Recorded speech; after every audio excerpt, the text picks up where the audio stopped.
नमस्कार सभी को। दोस्तों, आज की इस वीडियो में हम बात करेंगे इजराइल के कैबिनेट की नए फैसले की, जिसमें गजा को फिर से कब्जे में लेने की तैयारी हो रही है। अब इस फैसले को आप स्क्रूटनी की नजर से इसलिए देख सकते हैं क्योंकि कहीं ना कहीं नेतन्याहू का अपना हित इस युद्ध में छिपा हुआ है। तो सवाल ये है कि क्या ये फैसला जो है वो सिर्फ नेतन्याहू की सियासी मजबूरी है या फिर असल में जंग की रणनीति है, क्योंकि इसकी कीमत गाजा में बेकसूर बेगुनाह बच्चे, बूढ़े, महिलाएं हर कोई चुका रहा है। एक जेनोसाइड का माहौल, इनफैक्ट रियल जेनोसाइड जो है वो इस समय गजा में हो रही है। और अब तो हालत ऐसी है, इजरायली आर्मी भी इस युद्ध से थक चुकी है।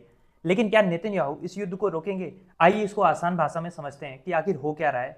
दोस्तों, इजराइल की सिक्योरिटी कैबिनेट की ताजा मीटिंग में ये लगभग तय कर लिया गया है कि गाजा को फिर से रीऑक्यूपाइड किया जाएगा, ठीक वैसे ही जैसा इन्होंने 1967 से लेकर 2005 तक किया था। अब आप इस बात को समझिए कि जो रीऑक्यूपेशन होता है ना, वो हमले से अलग होता है। जब हमला करना था तब इजराइल ड्रोन को यूज कर ले रहा था, अपनी एयरफोर्स को यूज कर रहा था, मिसाइलें यूज कर रहा था, और उस वजह से हमास को वो काफी ज्यादा डैमेज कर पा रहा था। हाँ, ये अलग बात है कि उसमें बहुत सारे बेगुनाह सिविलियंस मारे जा रहे थे और उसकी इजराइल ने कभी परवाह नहीं की। लेकिन जब बात ऑक्यूपेशन की आएगी तो फिर इजरायली सैनिकों को गाजा के अंदर जाना होगा, वहां रहना होगा, और उस समय गाजा में जो हमास है उसकी स्थिति मजबूत होगी, क्योंकि उस एरिया की पूरी जानकारी हमास के पास अच्छे से होगी। फिर वो इजरायली सेना पे गोरिल्ला वारफेयर टैक्टिक्स के तहत आसानी से अटैक कर पाएंगे। और जब इजरायली सैनिक गाजा के अंदर होंगे, गाजा का ऑक्यूपेशन होगा, तो वहां पे इजराइल मिसाइलें और ड्रोन भी नहीं बरसा पाएगा। बेसिकली इजराइल के हाथ बच जाएंगे।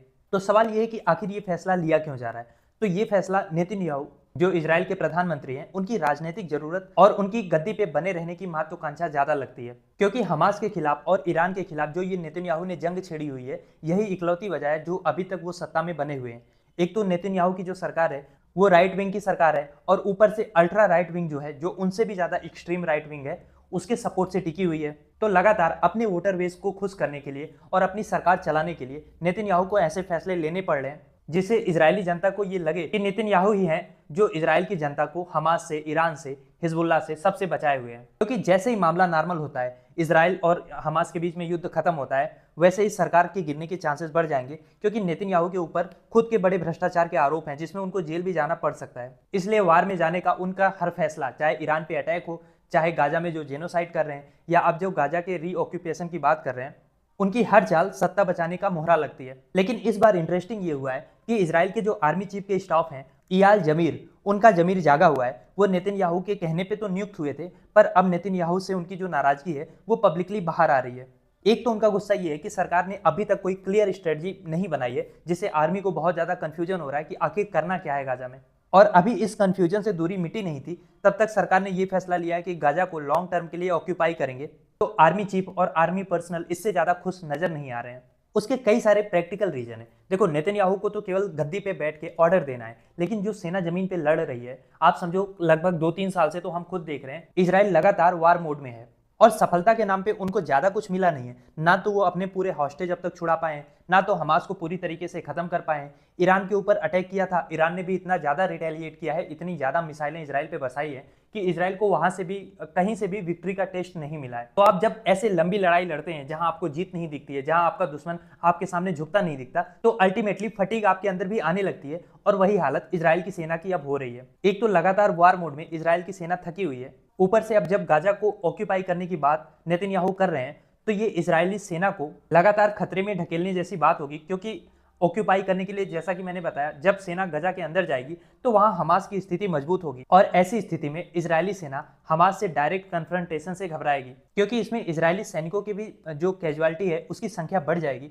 और गजा ऑक्यूपेशन करने में वहां जो हॉस्टेजेस हैं उनके जान को भी खतरा बहुत ज्यादा बढ़ जाएगा, चाहे वो आर्मी के हमले से या हमास के जवाबी एक्शन में उनके जान जाने के चांसेस बढ़ जाएंगे।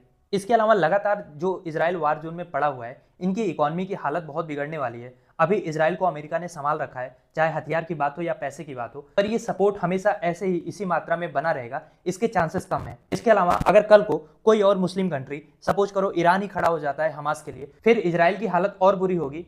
क्योंकि अभी हमने देखा था कि जो ईरान की मिसाइलें हैं वो इजराइल को कितने बुरी तरीके से तबाह कर रही थी। इजराइल का आयरन डोम सारे मिसाइलों को गिरा नहीं पा रहा था। और इजराइल के लिए इसके अलावा एक बड़ा संकट ये है कि जिस तरीके से गजा में लोगों को खाना नहीं मिल रहा है, जिस तरीके की वीडियोज और तस्वीरें बाहर आ रही हैं, गजा में लिटरली एक जेनोसाइड चल रहा है। और दुनिया का परसेप्शन अब इजराइल को लेकर बदल रहा है। दुनिया ये मान रही है, यहाँ तक कि यूरोपियन कंट्रीज जो कि जनरली इजराइल के सपोर्ट में रहती हैं, उनको भी अब ये चीज लग रहा है कि गजा में जो इजराइल कर रहा है वो जेनोसाइड है। हालांकि इंडिया को भी इस पे अपनी चुप्पी तोड़नी चाहिए थी, लेकिन इंडिया की ओर से अभी ऑफिशियली गजा को लेके कुछ कहा नहीं गया है, जबकि हम उन पहले देशों में से थे जिन्होंने फलस्तीन को रिकॉग्नाइज किया था। और एक रीजनल पावर होने के नाते इंडियन गवर्नमेंट की ये जिम्मेदारी बनती थी कि हम गजा में जो जेनोसाइड हो रहा है एटलीस्ट उसकी निंदा करें, उस पर अपना स्टैंड क्लियर करें, उस पर अपनी प्रतिक्रिया दें।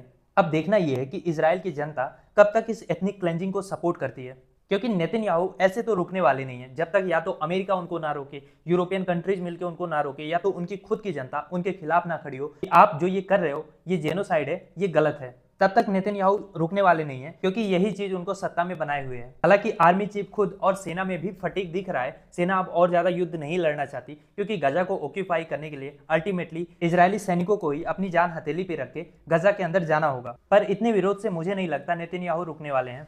अब सवाल ये उठता है कि जो अमेरिका दुनिया का बॉस बनके, दादा बनके दुनिया भर के देशों पे इस नाम पे सैंक्शन लगा रहा है कि वो लोग रसिया से व्यापार करके रसिया को मदद कर रहे हैं और उसकी वजह से यूक्रेन में निर्दोष लोग मर रहे हैं, क्या वो अमेरिका गजा में जो जेनोसाइड हो रहा है, जो हजारों लाखों की संख्या में लोग मर रहे हैं, वहां पे जो भुखमरी का माहौल है, उसके लिए इजराइल पे सैंक्शन लगाएगा, इजराइल को रोकेगा? क्योंकि वहां तो अमेरिका उल्टा इजराइल की मदद कर रहा है, इजराइल को पैसा दे रहा है। तो एक हिसाब से जहां गजा में अमेरिका जेनोसाइड कराने में मदद कर रहा है, वहीं दूसरी ओर यूक्रेन के लोगों की जान की दुहाई दे रहा है, उनके लोगों की जान की बड़ी चिंता है। और गजा में जो लोग मर रहे हैं, क्या वो इंसान नहीं है? क्या सोचते हैं आप इस बारे में, नेतन्याहू के बारे में? नेतन्याहू जो कर रहे हैं क्या वो जेनोसाइड से कम है? लिखिए अपनी राय कमेंट बॉक्स में। और क्या आपको लगता है कि भारत सरकार को केवल इजराइल से अपने रिश्ते अच्छे रखने के चक्कर में इतने बड़े जेनोसाइड पे चुप रहना चाहिए?